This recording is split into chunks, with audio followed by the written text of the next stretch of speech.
Bismillahirrahmanirrahim. Assalamualaikum warahmatullahi wabarakatuh. Alhamdulillahi rabbil alamin. Fala udwana illa ala zalimin. Wal aqibatu lil muttaqin. Wa salatullahi wassalamu ala nabiyyina sayyidil mursalin. Wa ala alihi al-mutahhirin wa ashabihi tayyibin. Wa man tabi'ahum bi ihsanin ila yaumiddin. Kita melangsungkan membaca tafsir firman Allah Azza wa Jalla dalam surat Syura ayat 26 dan seterusnya. Qala Allah tabaraka wa ta'ala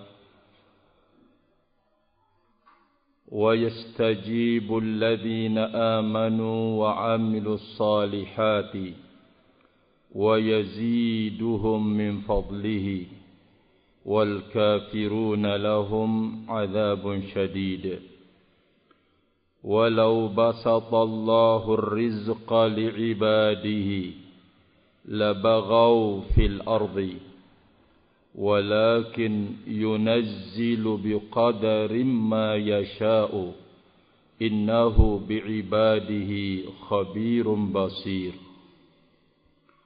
وهو الذي ينزل الغيث من بعد ما قنطوا وينشر رحمته وهو الولي الحميد. Kata Allah Subhanahu wa ta'ala,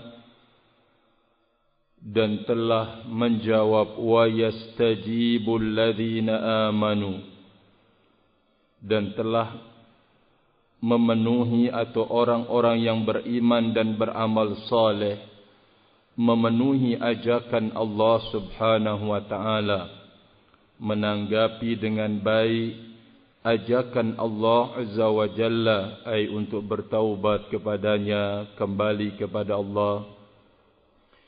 Wa yaziduhum min fadlihi, dan Allah Azza wa Jalla menambahkan mereka dari karunia-Nya.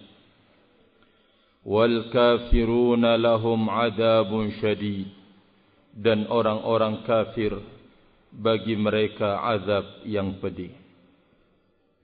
Walau basatallahu rizqa li'ibadi, dan apabila Allah Azza wa Jalla membentangkan rezekinya kepada hamba-hambanya, labaghaw fil ardi, niscaya mereka akan keluar batas di muka bumi, melampaui batas. Walakin yunazzilu biqadarin ma yasha, akan tetapi Allah Azza wa Jalla menurunkan rezekinya dengan kadar yang Dia kehendaki.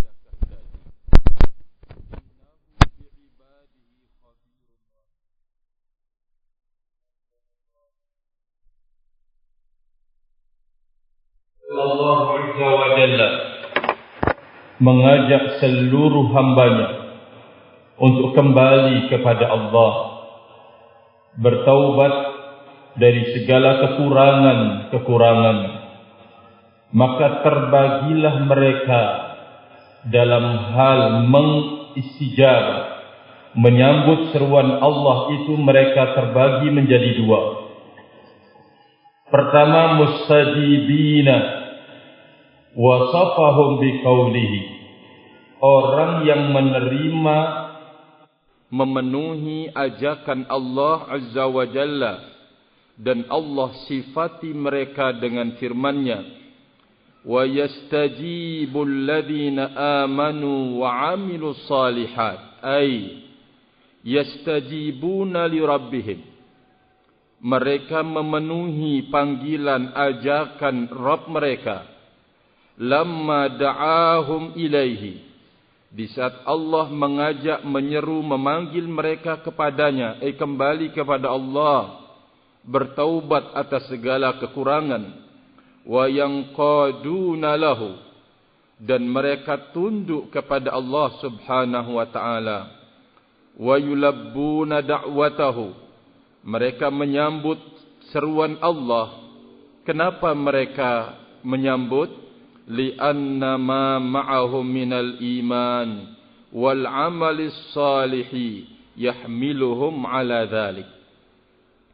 Karena apa yang ada pada mereka dari keimanan dan amal saleh yang menggiring, yang membawa, yang membantu mereka untuk memenuhi panggilan Allah tersebut.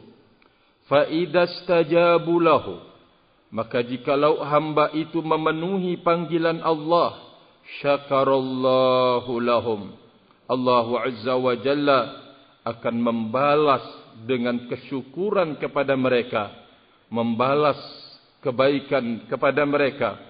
Dia Allah Al-Ghafurus Syakur, Dia Allah Maha Pengampun dan Maha Pemberi balasan. Setelah itu beliau Allah Azza wa Jalla mengatakan, wa yaziduhum min fadlihi, dan Allah menambahkan kepada mereka dari karunia-Nya taufiqan. Allah menambah mereka taufik di atas taufik. Wa nasyatan 'alal amal, Allah menambah semangat untuk beramal.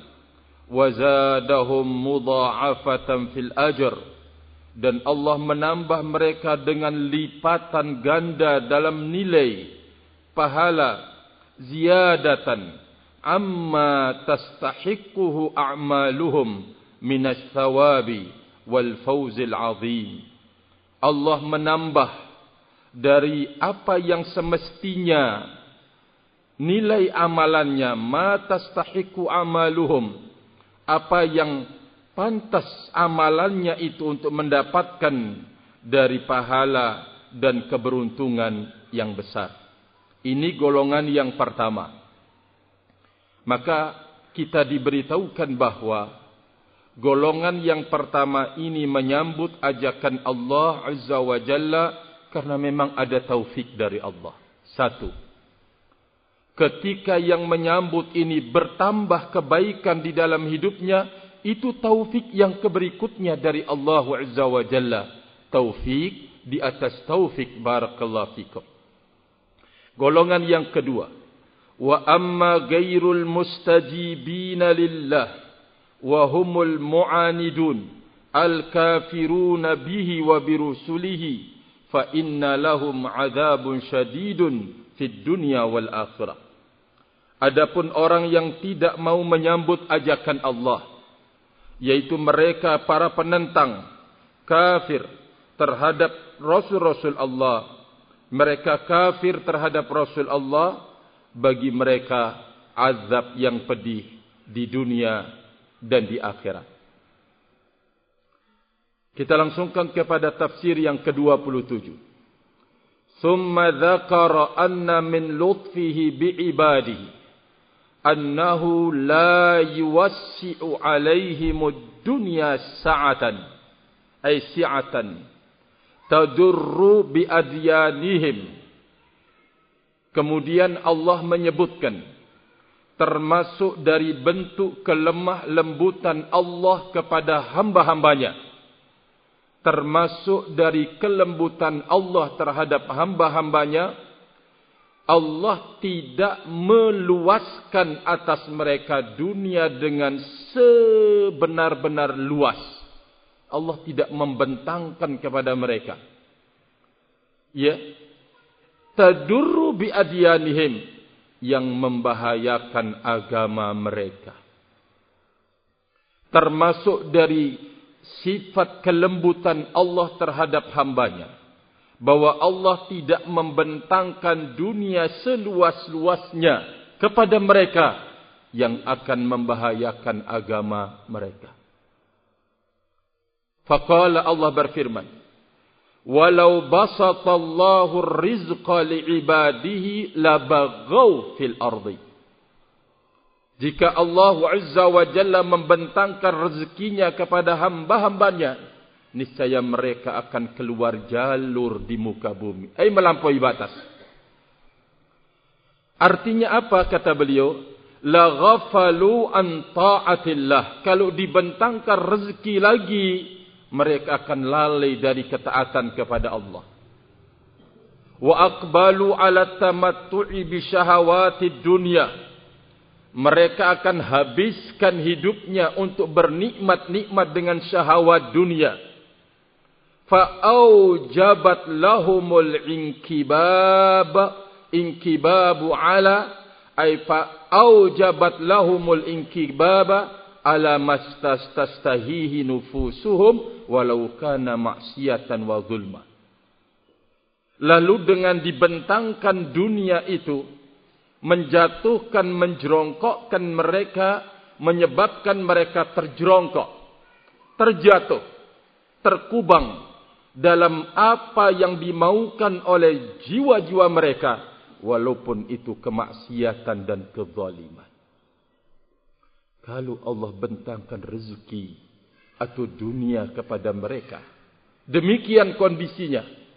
Allah tidak membentangkan kepada seorang hamba dunia jikalau dunia itu akan melalaikan dia dari ketaatan kepada Allah. Akan disebutkan oleh beliau hikmahnya.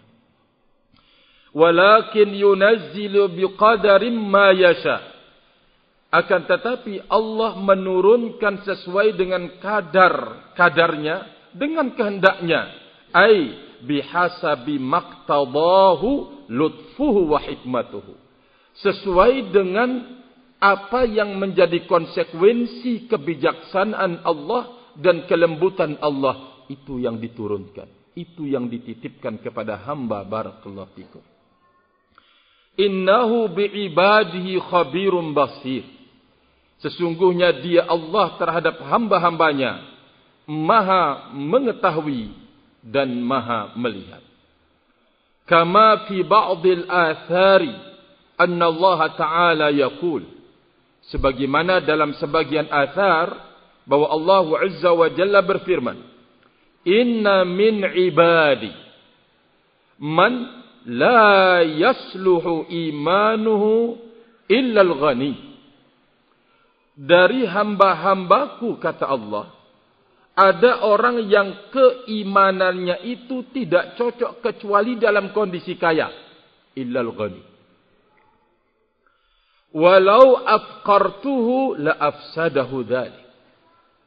Kalau aku menjadikan dia fakir, niscaya akan merusaknya kefakiran itu. Wa inna min ibadi man la yasluhu imanu ilal faqr. Dari hamba-hambaku ada yang imannya itu tidak cocok kecuali dengan kefakiran. Walau agnaituhu la afsadahu dhalik. Kalau aku menuangkan rezeki menjadi orang kaya, niscaya akan merusaknya hal itu. Wa inna min ibadi man la yasluhu imanuhu illa sihha. Dan dari hambaku, apa yang imannya tidaklah imannya itu ay la yasluhu imanuhu. Imannya itu tidak cocok kecuali bersama sehat. Walau amradtuhu la afsadahu dhalik. Kalau aku berikan sakit padanya, akan merusak imannya hal itu. Wa inna min ibadi man la yasluhu imanu ilal marad. Di antara hamba-hambaku ada yang imannya itu tidak cocok kecuali dengan sakit. Walau afaituhu la afsadahu dhalik. Kalau aku berikan kesembuhan kepadanya, kesehatan padanya, akan merusaknya hal itu. Inni udabbiru amra ibadi bi'ilmi bima fi qulubihim inni khabirum basir.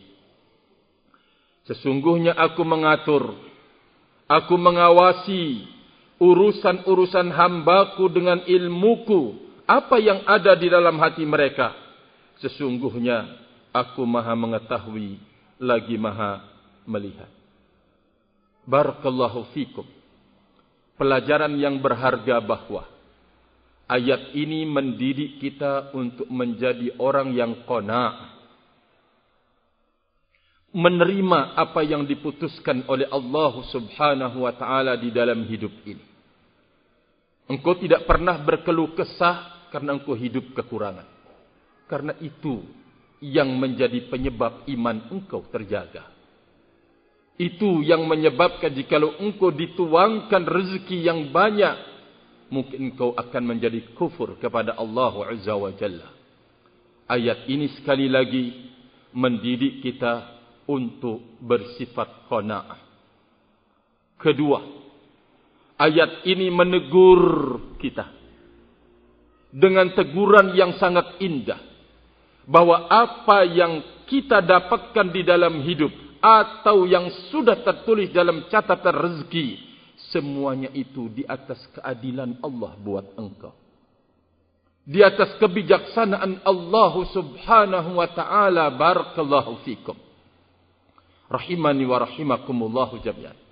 Sehingga jangan sampai kita terjatuh dalam satu perbuatan yang menodai keimanan, yaitu mengeluhkan Allah kepada hamba-hamba, mengeluhkan perbuatan Allah Azza wa Jalla, keputusan yang dibangun di atas ilmu dan kebijaksanaan Allah, mengeluhkannya kepada hamba-hamba. Barakallahu fikum. Tidak menerima dikeluhkan kepada istrinya, kepada barakallahu fikum anaknya, atau mungkin kepada temannya, apa yang sedang diujikan oleh Allah Azza wa Jalla pada dirinya, padahal hamba itu tidak bisa berbuat apa-apa. Rahimani wa rahimakumullahu jami'an. Maka apa yang Allah tuliskan kita dalam catatan rezeki siapapun, maka itu adalah kebijaksanaan Allah subhanahu wa ta'ala. Namun termasuk sesuatu yang diperbolehkan, yaitu at-tamannil khair, berangan-angan dan bercita-cita, atau yang disebut oleh Rasul sallallahu alaihi wasallam dengan kata hasad. Dia melihat betapa butuhnya dakwah itu dengan dana. Dia berandai-andai, ya Allah, sekiranya saya menjadi orang yang kaya, ya, saya akan berinfak. Niatan ini mulia, tetapi jangan sampai merusak sebuah keyakinan. Diadakan, ditempatkan dan diposisikan kita ke dalam pada posisi demikian, kaitannya dengan dakwah, maka itu adalah kebijaksanaan Allah Azza wa Jalla. Barakallahu fikum. Boleh kita berangan-angan yang mulia, boleh kita berangan-angan yang terhormat di dalam hidup. Barakallahu fikum. Tapi cita-cita dan angan-angan itu jangan sampai merusak keyakinan pada diri kita. Barakallahu fikum. Bahwa ketentuan yang kita berada padanya dari kekurangan, sehingga kita bisa memberikan bantuan terhadap dakwah ini dengan kemampuan kita, itu wajib disyukuri.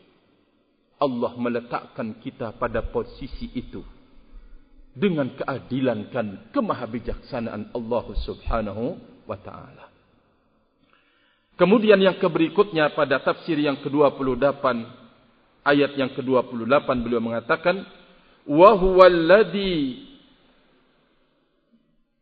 yunazzilul ghaitha ayil mataral ghazira alladhi bihi yaghithul bilad wal ibad.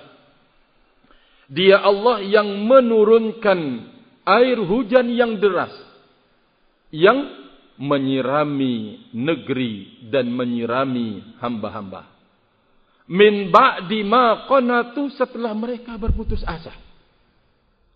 Wanqata'a anhum muddatan, terputus hujan itu dalam tenggang waktu. Wa dhannu annahu la ya'tihim, hamba itu sudah menyangka sini tidak ada hujan ini, hujan tidak akan mendatangi mereka, putus asa. Wa aisu wa amilu lidzalikal jadab a'malan, mereka berputus asa, lalu mereka melakukan pekerjaan-pekerjaan atau perbuatan-perbuatan di masa paceklik atau kekeringan itu.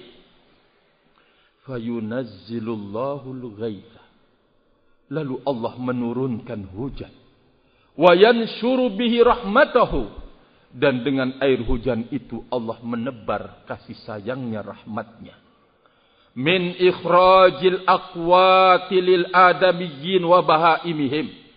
Dengan air hujan itu Allah mengeluarkan bahan-bahan pokok di dalam hidup yang dibutuhkan oleh anak Adam, yang dibutuhkan oleh binatang ternak mereka. Faqyaqa'u indahum mawqi'an 'azima. Sehingga terjadi sesuatu yang besar di sisi mereka. Wa yastabshiruna bidzalika wa yafrahun. Mereka bergembira dan mereka bersenang riah karena itu. Wa huwal waliyyu alladhi yatawalla ibadahu bi anwa'it tadbir wa yatawalla al-qiyama bi masalihi dinihim wa dunyahum. Dia Allah yang menjadi wali mereka, yaitu yang bertanggung jawab atau yang akan menjadi pemenuh terhadap hidupnya hamba-hamba itu, mengatur mereka dengan semua bentuk aturan, dan yang akan tampil atau yang akan melaksanakan tugas untuk kemaslahatan dunia mereka dan agama mereka. Dia Allah Azza wa Jalla al-Wali. Dia Allah Subhanahu wa ta'ala yang menguasai, yang mengatur hambanya dengan beragam-ragam aturan dan yang melaksanakan untuk memenuhi kemaslahatan agama mereka dan dunia mereka. Allah Azza wa Jalla Al-Hamidu fi wilayatihi wa tadbirih. Maha terpuji Allah dalam kekuasaannya dan pengaturannya. Al-Hamidu ala ma lahu minal kamali wa ma awsalahu ila khalqihi min anwa'il afdali. Dia Allah zat yang maha terpuji atas ma lahu minal kamal, sifat-sifat kesempurnaan, dan maha terpuji terhadap apa yang Allah sampaikan kepada hamba-hambanya dari bermacam-macam bentuk karunia. Dari ayat ini kita diberikan sebuah pelajaran yang berharga, bahwa Allah Azza wa Jalla akan menjawab segala apa yang mereka butuhkan. Di saat mereka menyangka bahwa hujan tidak mendatangi mereka, sampai kemudian berputus asa, barakallahu fikum, sehingga melakukan hal-hal untuk menjawab tantangan kekeringan di saat itu, maka Allah Azza wa Jalla datang untuk menyirami kekhawatiran mereka dan menjawab segala apa yang mereka butuhkan, barakallahu fikum.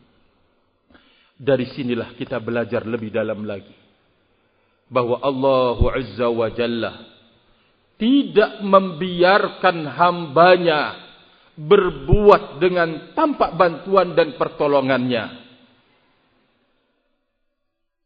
kecuali di saat hamba itu merasa tidak butuh lagi dengan Allah Subhanahu wa ta'ala.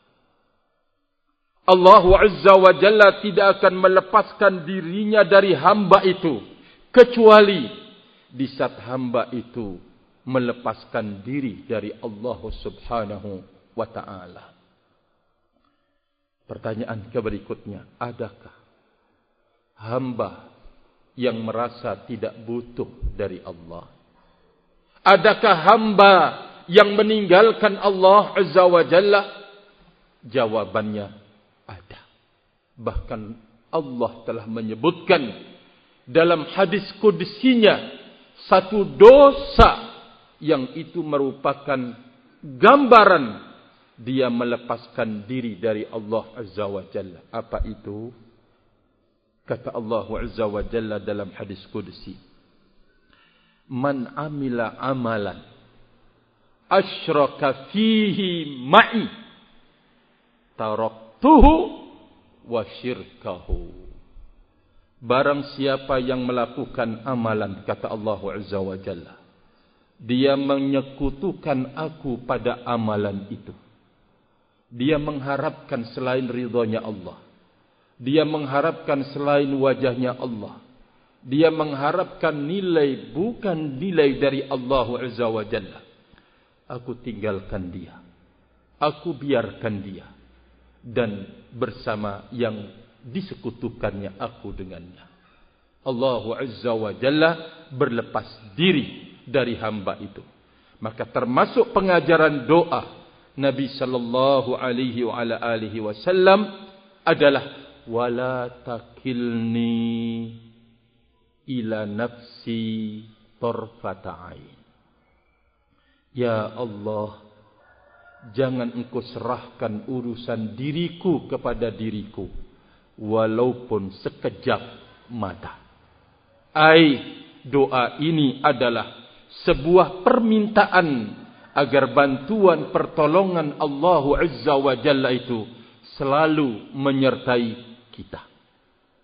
Keberikutnya dan terakhir, Al-Imam Ibnul Qayyim rahimahullahu ta'ala telah menyebutkan terkait dengan kerendahan dan kehinaan yang didapatkan oleh seseorang dari Allah Azza wa Jalla. Bagaimana bentuknya? Kata beliau, al-khadlanu. Bentuk perendahan, bentuk penghinaan dari Allah Subhanahu wa ta'ala terhadap seorang hamba. Ayyakilaka ila nafsika.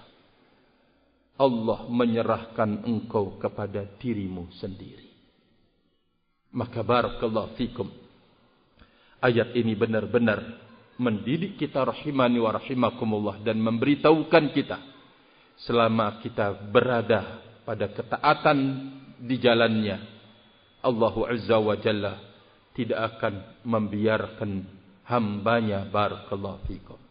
Wallahu ta'ala alam bis-shawab wa akhiru da'wana alhamdulillah. Subhanakallahumma wa bihamdika asyhadu an la ilaha illa anta astaghfiruka wa atubu ilaik. Wassalamualaikum warahmatullahi wabarakatuh.